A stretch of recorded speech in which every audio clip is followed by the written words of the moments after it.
Est-ce que vous pouvez nous donner un chiffre? Parce que j'imagine que vous l'avez calculé, votre programme de dépenses. Ça va coûter combien tout ça? Il faut donc que je trouve 16 milliards, sans compter la baisse du prix du médicament, pour amener à 100% payé par la sécurité sociale. Premièrement, nous supprimons les dépassements d'honoraires chez les médecins. 8 milliards d'euros. Ça coûte 6 milliards 5 d'euros de frais de gestion pour les complémentaires.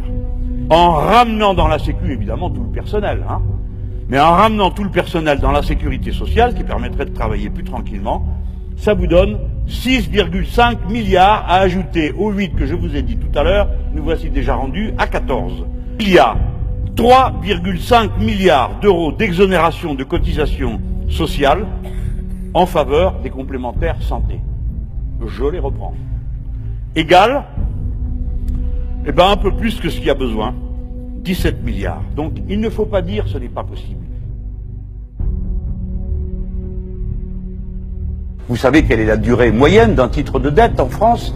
C'est 7 ans et 31 jours. Ce qui signifie que si on rapporte le total de la dette, qui est aujourd'hui de 2000 milliards, à sa durée de remboursement, nous ne sommes pas à 100% du PIB d'une année, nous sommes à 12% du total de la période considérée, c'est-à-dire rien. Autrement dit, la dette n'est inquiétante que suivant la façon avec laquelle vous calculez.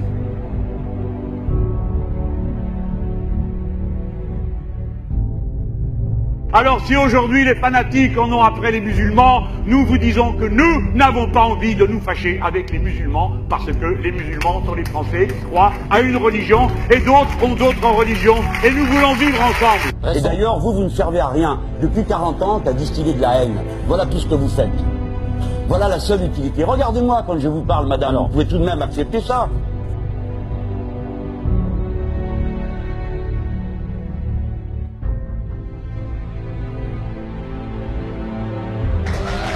Je voudrais, millionnaire, milliardaire, vous rappeler quelque chose que vous avez perdu de vue. Vous êtes des êtres humains. Il est donc absurde que vous puissiez penser que vous avez des besoins personnels 500 ou 1000 fois supérieurs à ceux du commun des mortels. Le modèle que vous défendez, nous tournerons la page. Parce que le modèle productiviste, les pesticides partout, vous êtes en train d'épuiser la terre, de la pourrir, l'eau, l'air et votre propre santé, madame. Le principal problème du coût du travail pour moi, c'est pas l'ouvrier, c'est le patron. Vous avez réussi à trouver des ouvriers qui vous coûtent moins cher, nous trouverons des patrons qui coûtent moins cher.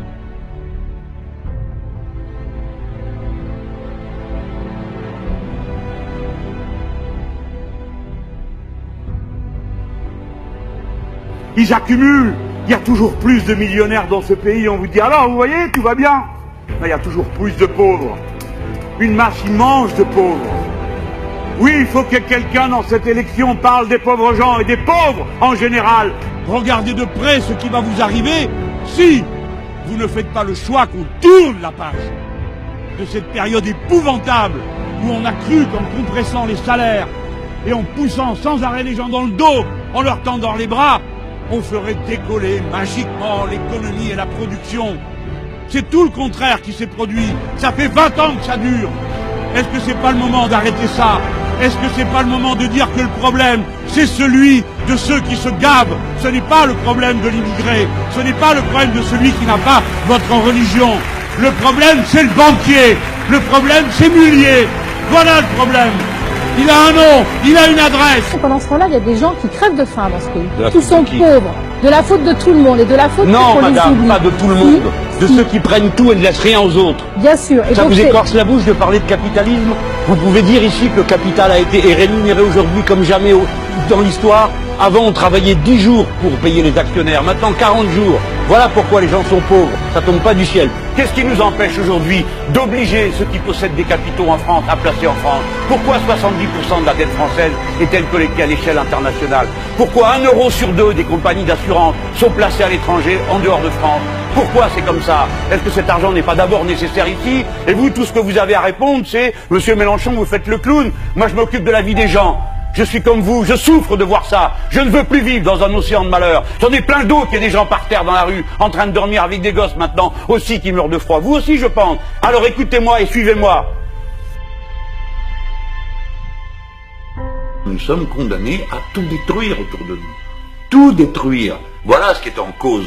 C'est pas que j'aille le dire dans le gala, ni non plus que, comme on me dit stupidement, vous cherchez à prendre la part de marché des écolos. Ben, mais heureusement que tout le monde doit être écolo. Et la part de marché des écolos, j'aime vous dire, ça fait pas grand-chose. C'est pas le sujet aujourd'hui. Il faut que tout le monde devienne écologiste, c'est-à-dire comprenne l'importance de cette question. C'est pas devenu une question au milieu du programme, c'est une question qui doit être centrale. Si nous ne faisons rien, l'écosystème va être détruit.